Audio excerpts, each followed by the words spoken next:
last year, a group of foreigner came to our school and they were doing a project about this peace bench.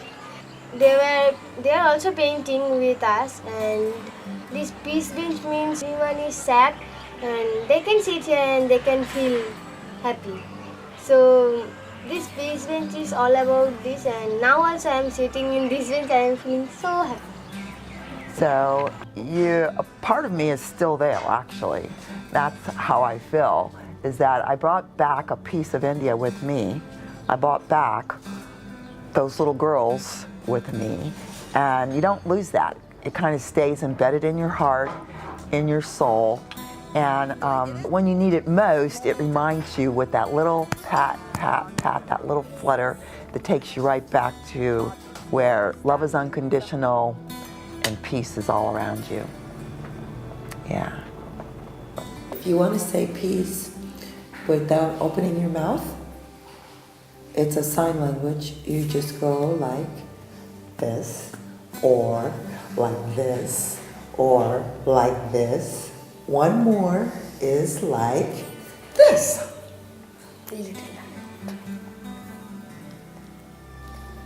Take a finger of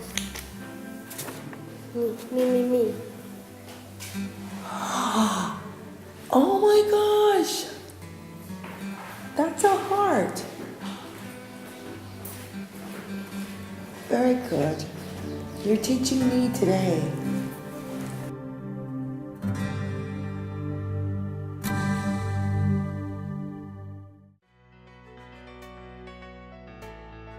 Well, it's an exciting moment. We're off to India.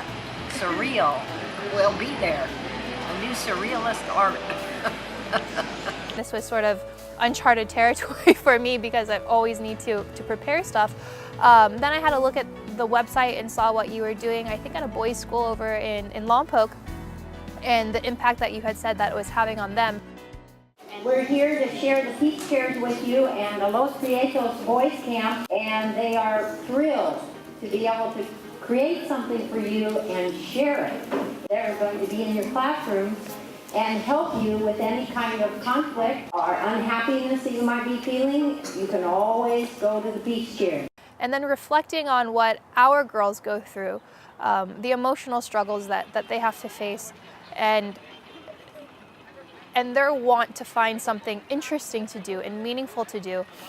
It made a lot of sense to do it at Piyali. It gives them the opportunity to be creative, and they are. I don't know if it's something that these Bengalis are born with, this amazing talent for both performing and visual arts, and I thought it would be very exciting. Truthfully, when we were getting ready to go, the only thing I had to go on was the success of our Los Prietos Artist Peace Chairs, which this was a whole new concept of benches. I figured that we would approach the project as if it was the Los Prietos Boys Camp and their Artist Peace Chairs, and hoped that that would work.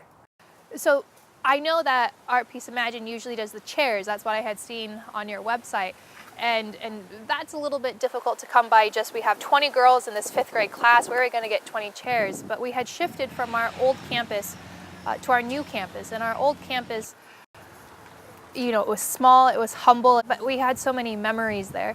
In those classrooms we had these benches. They were a part of our history. And the idea and the thought that we could bring something that's been with us for 9 years and literally been a platform for the girls growing. They ate on those benches, they worked on those benches, they painted on those benches. That was their foundation. And to bring them to the new school, to give them new life, to give them beauty and to give them meaning was something that I think was spectacular and something that reminds us not just of peace, because that's what the benches are, but reminds us of where we came from and how far we've come, and the idea of transformation.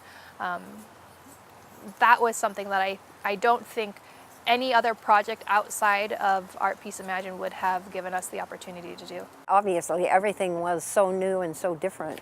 I didn't know what was going to happen, but I knew we had to go to an art store in Kolkata, so we took off.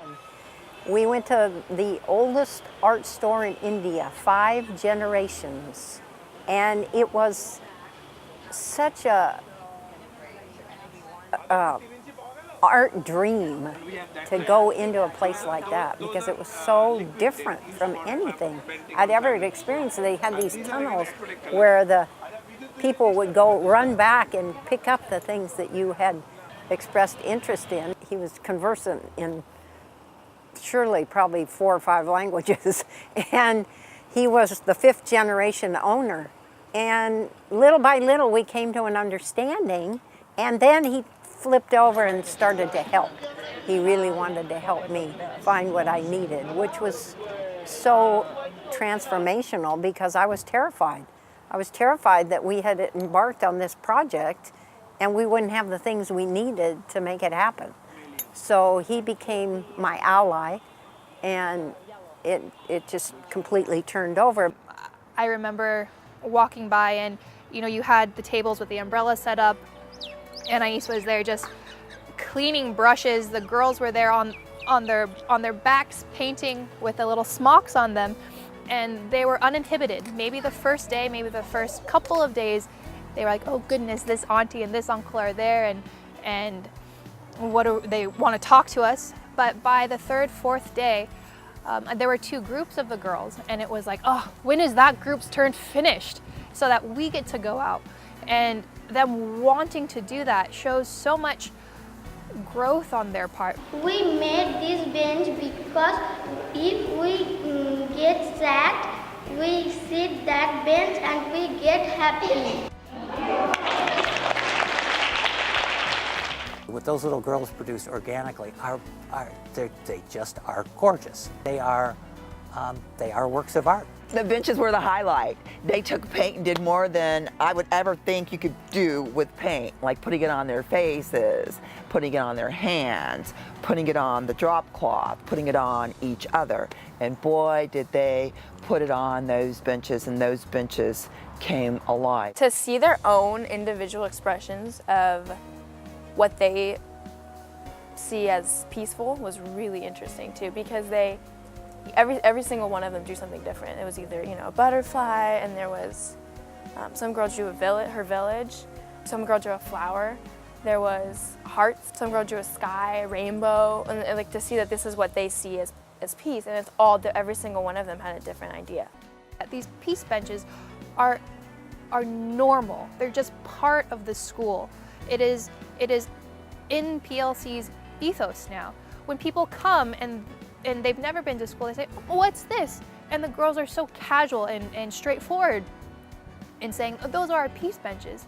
And the little girls who weren't participating and are asked this question, they'll say, oh, those are our peace benches. You sit there if you're sad, and then you will be happy.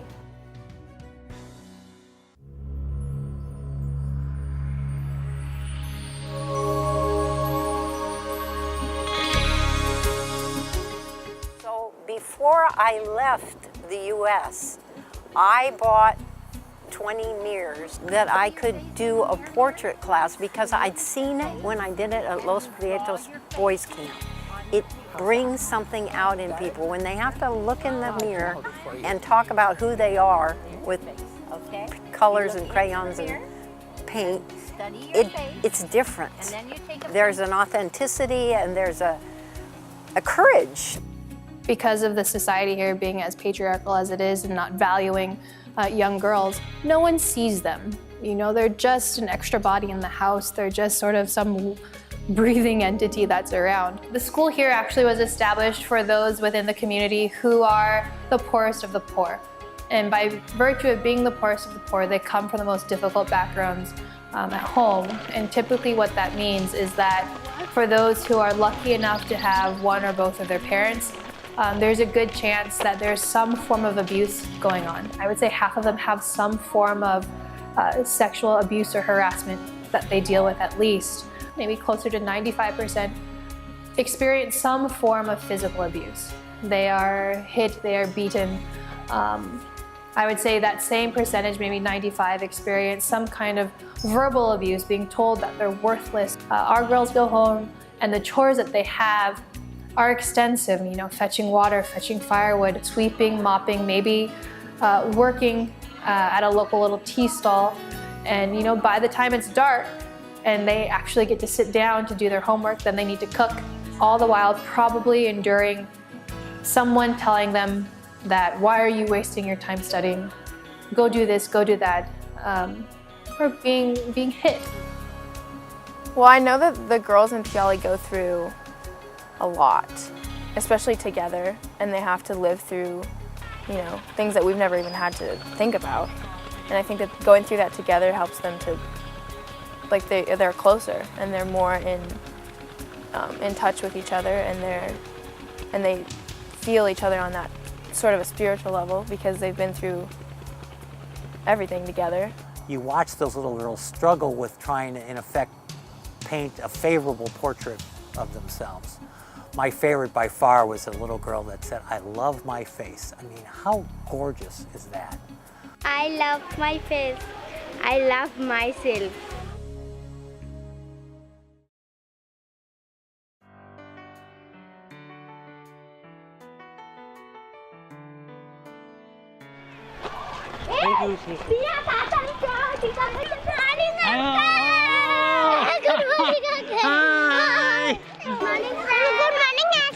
Uncle, no sir. Good morning, how are you? How are you? Hi, I'm good. I walked to school. It was lovely.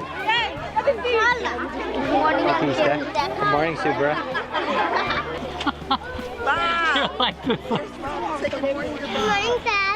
Good morning. What a welcome.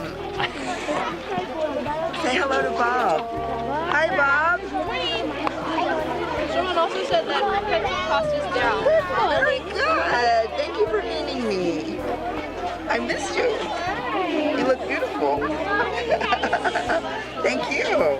I'm surrounded by these little faces, and on those faces is expressions of curiosity, happiness, what's going to happen next, and me in the center because they're looking at me for that. It's like being a mentor without knowing that you're a mentor. And unbeknownst to those little girls, not was I there just to give and give and give to them, but they gave and gave and gave and gave to me. I love every single one of them has impacted me in a different way. Like, yes. Look at you go. You know, I like playing with them and hanging out with them, and I listen and I talk, and I have more of a closer relation to them. They have so little, and yet they're willing to give so much, and it's incredible. And that's probably another thing that makes me feel really like I spend way too much money on clothes, because these girls literally probably have 2 outfits, and I have way too many. And it's just, I don't know, it makes me feel really greedy that I have spent that much money on clothes when these girls, the amount of money I spend on clothes could buy these girls meals for a year. I got this packet of cards, you know, pictures that they did, thank you, I love you. Here's one to Bob with two smiley faces, and originally it said Auntie, and then she changed it to Uncle, to Uncle Bob. I was Uncle Bob there, which to me was really cool, and I've come to understand that that means it's a note of familiarity, but it's more familiar than Sir, which to me is very touching that I was Uncle Bob, so I was more familiar to them than occasionally, obviously, they would call me Sir. Is that your face? We have lots of yellow, lots of red. Whose face is the yellow one? Yours. And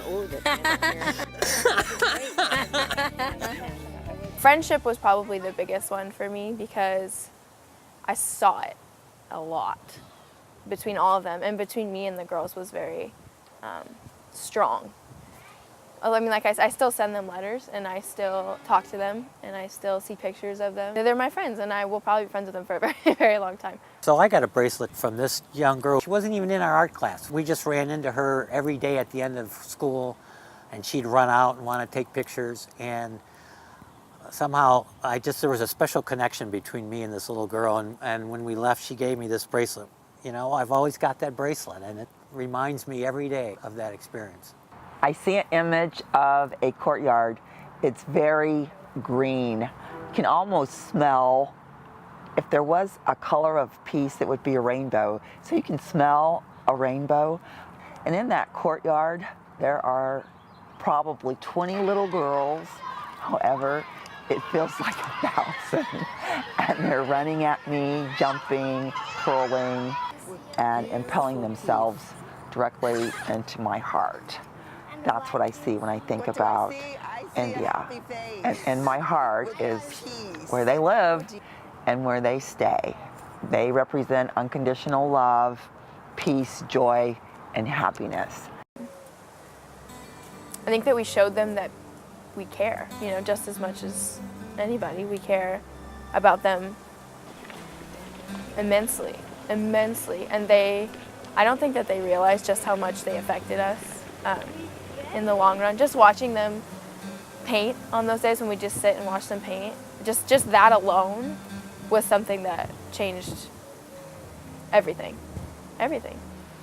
You know, peace we often think of as the absence of something, the absence of conflict, the absence of war. And it makes peace sound to be passive. Peace and attaining peace is a very active process. It is something that you do, and these girls did peace. They made peace. They engaged with peace. And now, from that process, peace is just within them, and peace is on the campus because that's just where it belongs.